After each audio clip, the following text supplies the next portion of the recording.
Welcome back to the Shepherd's Pie, a slice of hope to raise faithful kids. I'm Tony Kolank, a professor at Ave Maria School of Law, the father of five, a homeschooling columnist, and the author of the suspenseful adventure series for teens, The Harwood Mysteries. I've got some exciting news today on that, by the way, for which I'm very grateful to God. In my Harwood Mystery Series, Book 4, The Merchant's Curse, just won a gold medal in the 2023 Illumination Book Awards in the Young Adult category. So that means each of my books now in the series each have their own gold medal. It makes me very grateful to Loyola Press for the high quality work they've done putting the series together. But on today's show, we're actually going to be speaking on a bit of a more serious topic. We're speaking with D. Rodney Brown, an assistant U.S. attorney, of course, with the U.S. Department of Justice, about child exploitation on the internet and what we can do to protect our youth.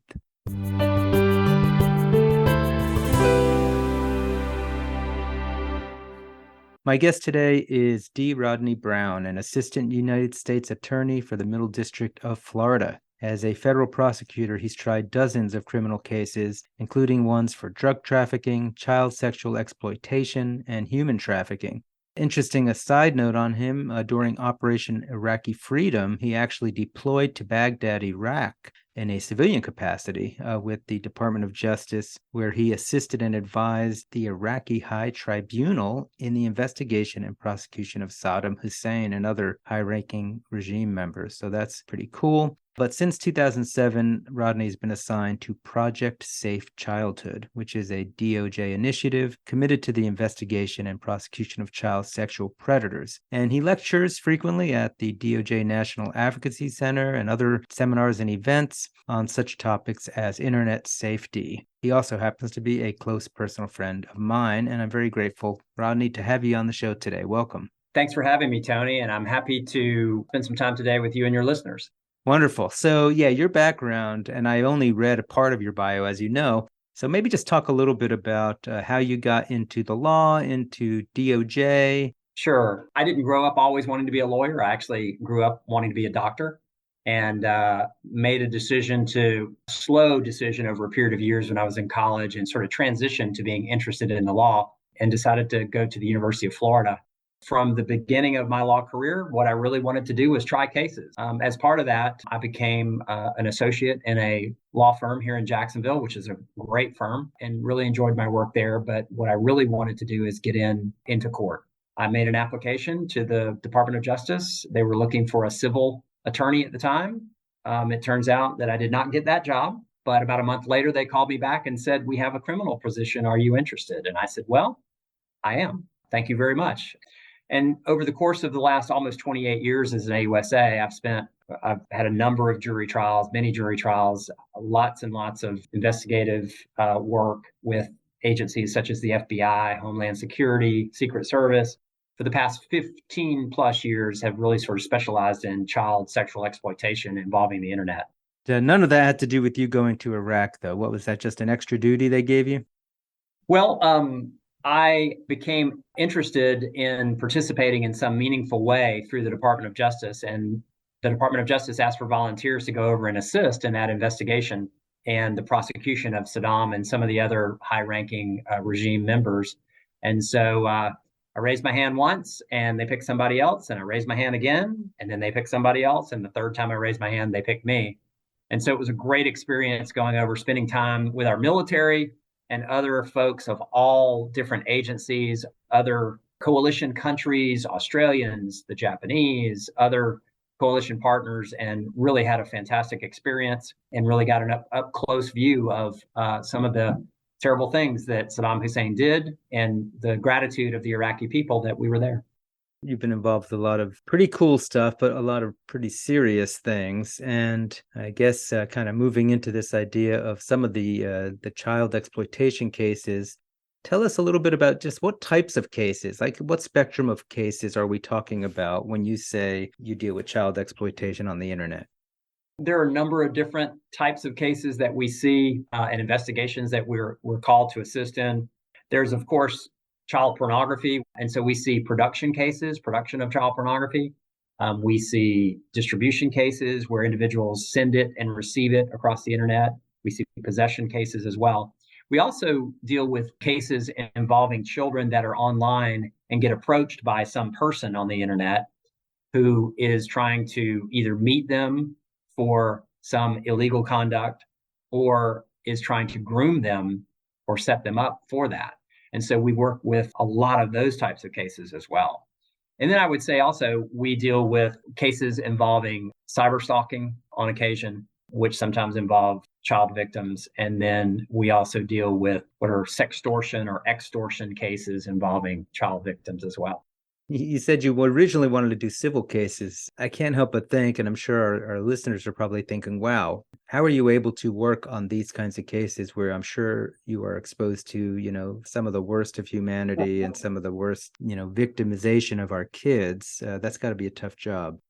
It is, but the great thing about it is it's very gratifying too, because the agents and the investigators and the police detectives across not only Florida, but across the country are extremely dedicated to protecting children and rescuing children if that be the case as well. Because there's one thing is protection, rescue is quite another. And there are occasions where through the executions of search warrants or through connecting the dots in an investigation or even missing child investigations where a child goes missing and it turns out they were either abducted or they were coerced or groomed to be by some type of sexual predator. So we deal with all those cases, and they can be difficult, but there's a lot of training that's involved in this. There's a lot of wellness type care that's available. So we're able to take advantage of those types of things too. And just working in a group like this where the results can be so gratifying is its own reward.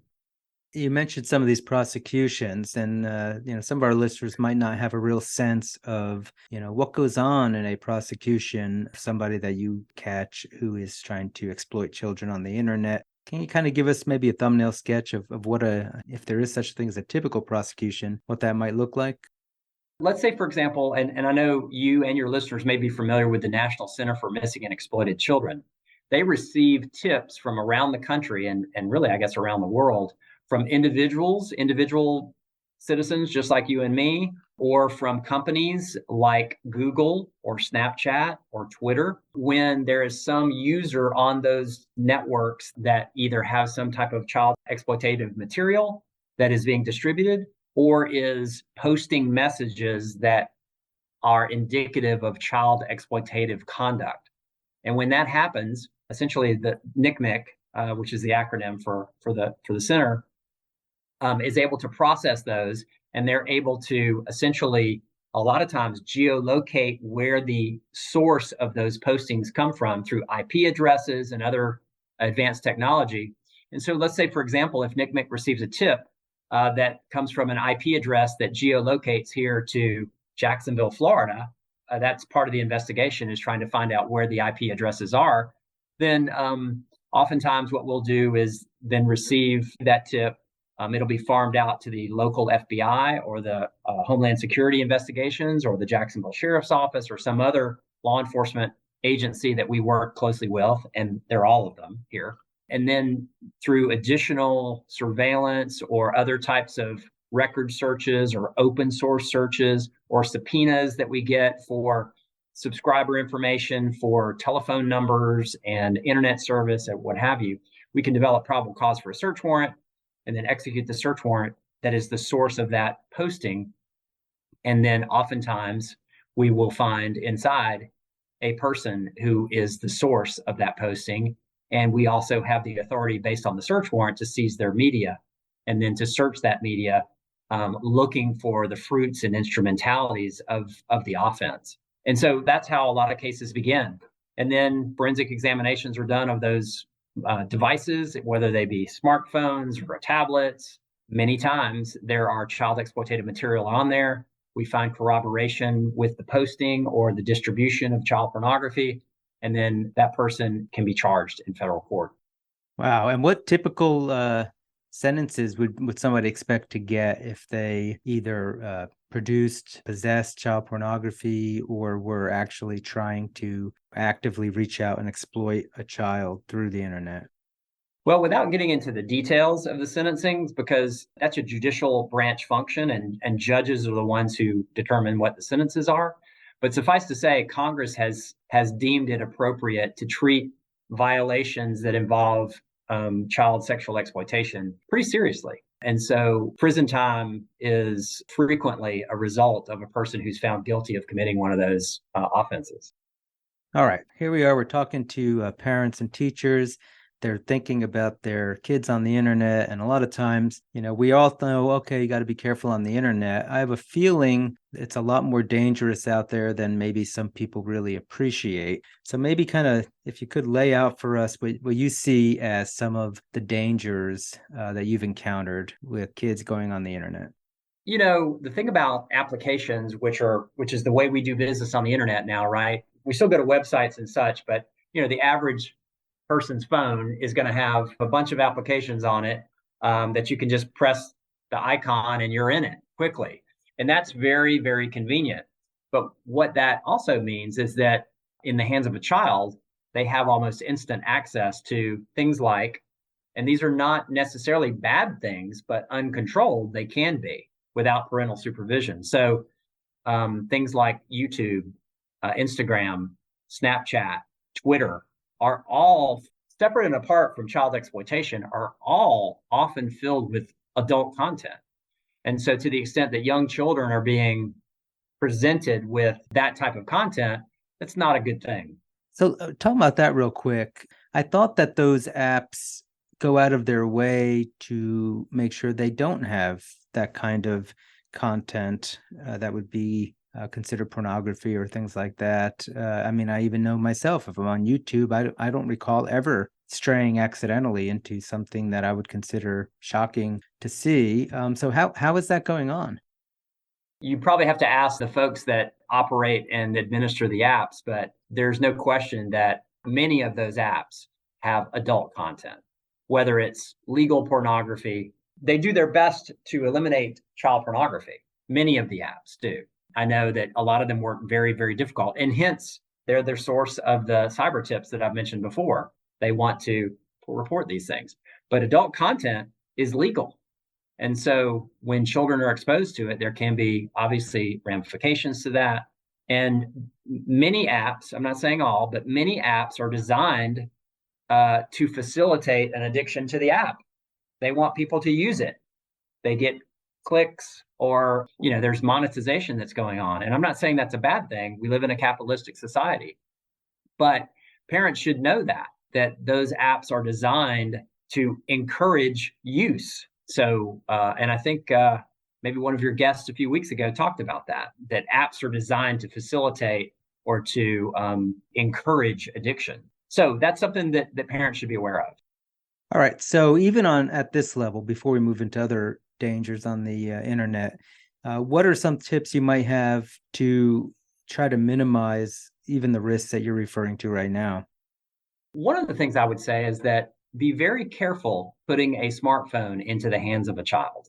It's important to protect children from adult content, from exploitation, from child pornography, et cetera, and from being exploited by individuals, because it's important to remember that pedophiles are out there on the internet and they are working 24 hours a day to get to children.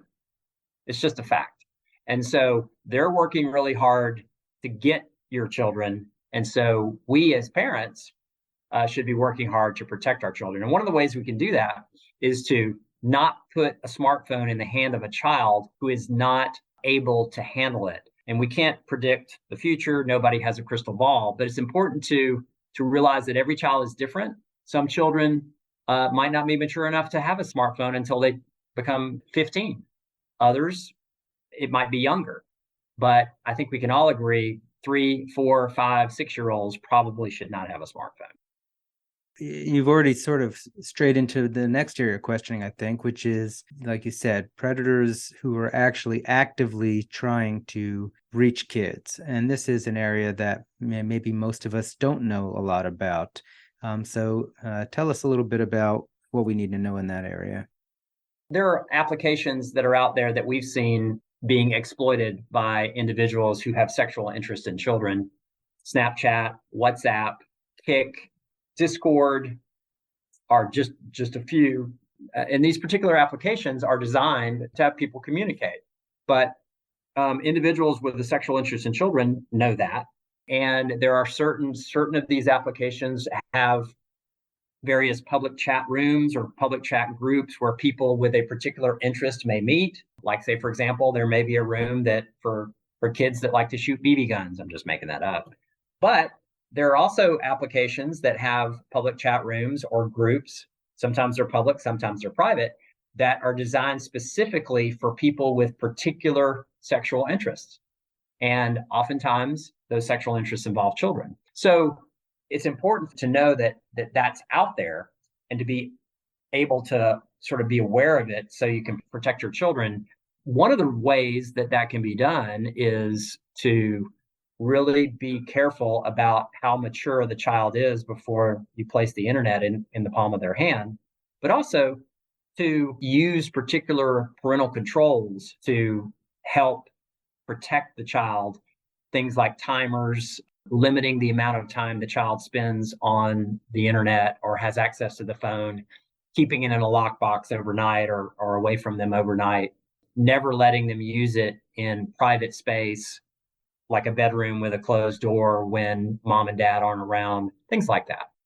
So let's say there is a whatever middle schooler or teenager on one of these smartphones, and they're on one of the apps you mentioned or some other one in a chat room, not meant like the BB gun chat room. So what would you say you've seen would be an example of how a predator could even exploit a child in a totally harmless sounding room like that? A scenario that might play out, and we've seen similar scenarios like this. The predator gets into the chat room with the BB gun, strikes up a conversation with a particular child, let's call it child number one, and begins talking to child number one and says, "What kind of BB guns do you like?" And then there's a conversation from there.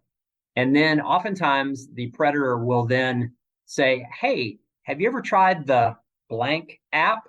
Let's move over there so we can talk in private. Or can you text? Why don't we move to text because it's more private?"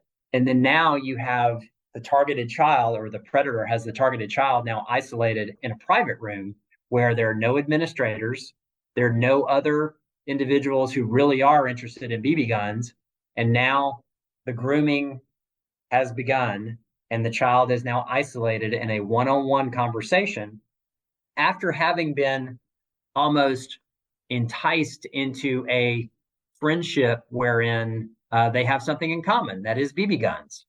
And then we see time and time again, more intense grooming takes place.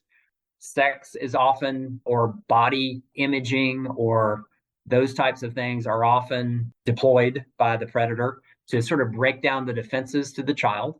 Sex is often injected, and it doesn't take very long. It doesn't take very long to do that. And if you're dealing with an 8-year-old child, those children don't have the type of defensive mechanisms that, say, you and I have as adults, or that even a 15 or 16-year-old have. And then the game is on. It sounds like that, most of the most concerning stuff is not going on in the general room. And so it's a common practice to get them in private. That would make a lot of sense. Are these predators usually posing as another child at the similar age, or do they hide? Are they hiding the fact that they're adults? We've seen both. We've seen adults that pretend to be children. We've seen adults that pretend to be parents of children. We've seen adults that pretend to be friends of other children. We've seen adults that pretend to be friends with the parents of the targeted child, and almost any combination that you can imagine there. It's a social experiment that the child is going to be the loser and the predator is hoping to be the winner. All right. So in a lot of these cases, is the predator usually going to be getting, the child to take pictures of themselves or something? Is that kind of the goal, or are these cases really they're trying to entice the child into a real place in the world where they can actually take advantage of the child? It could be either or it could be both. Oftentimes we see in travel operations, that undercover travel operations that we do periodically, we see that individuals are looking for children to go meet In other occasions, we see simply that the predator or the offender is trying to build a collection of child pornography and is hoping that the victim child will contribute to that. And then typically, what is that type of a predator doing with that collection?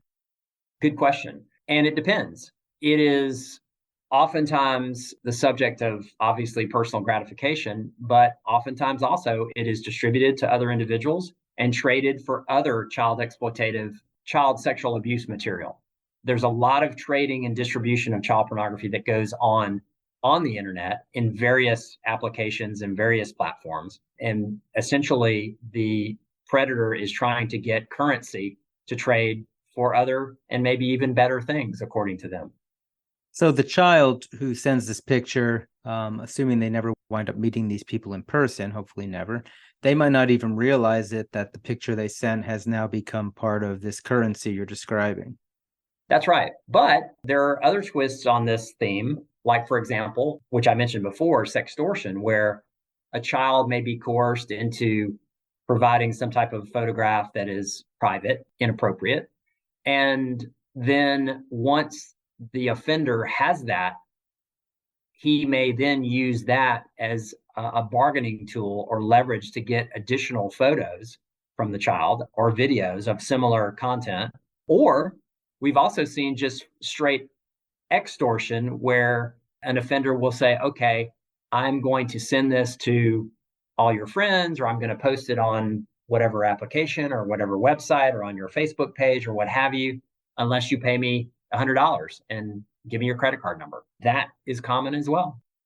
All right, so this is pretty scary stuff. So aside from what you've already told us, obviously, keeping the smartphones with limited use, keeping the child in a more public place when they're on their phone or computer. What are some other practical things that a parent or a teacher or grandparent could do to try to make sure their child is not going to be exploited in this way? Well, communication is so important. Communication with the child, knowing what the child is doing on the internet, and talking with the child about it, warning the child about the dangers that exist with some specifics, and then monitoring it, whether monitoring it by having the child near you while the child is either playing the Xbox game online or using the tablet online for gaming or chatting with a friend. All those things are going to be helpful. And encouraging the child to make sure they know that he or she can come to mom or dad or grandma or grandpa. And if something happens, they can trust to report that to mom or dad. All right. And my show, I like to have the tagline, a slice of hope to raise faithful kids. So maybe that might be a nice way to sort of start wrapping up. Are you seeing positive signs out there? Any signs of hope that might be worth sharing in this area? Sure. I think one of the things that is important to note is that many, many children are successfully protected from internet predators by good parenting, good teachers, and sound protection protocols for devices. And we see that a lot. We see it our internet safety presentations where parents talk to us about that, about how they learned of a particular technique or particular apps to avoid or ways to install parental control software or applications to not only protect the child from online sexual exploitation, but other things too, like having geolocation apps in case the child gets lost or, God forbid, abducted, things like that. We think folks are getting smarter about those types of things and those protections. And I know a lot of times my guests will have their own personal website or something people can go to. Obviously, you might not be in that category, but are there websites you might direct my listeners to if they want more tips like this and ways to protect their kids? Sure. A couple that I can recommend. One is NetSmarts. It's NetSmartz, NetSmarts. It is a great website. I think it's www.missingkids.org, it's connected with NCMEC, and they've got great instructional information for protection for parents, for teachers, for schools. They have online presentations that you can watch. I think there are some of them that are there on the website that you can find. It's really a great resource for parents and teachers alike. Wonderful. Well, I really appreciate you coming on the show today. I know your time is really valuable. The work you do is so critical to protecting kids in the communities. So thank you for that. And I appreciate you sharing some of your wisdom on this with our show today. Well, Tony, thanks for having me. I'm happy to join you, and I appreciate the opportunity to sort of share some of this information with your listeners. Unfortunately, that is all the time we have for the show today. We've been speaking with Rodney Brown about the dangers of child exploitation on the internet. Again, this is Anthony Barone Kolenk. If you have a question for me or a topic you want me to cover, go ahead and drop me a line on my website, anthonykolenk.com. You can also learn more about the Harwood Mysteries on my website. Until next time, may God bless you and your families as we work together to raise faithful kids.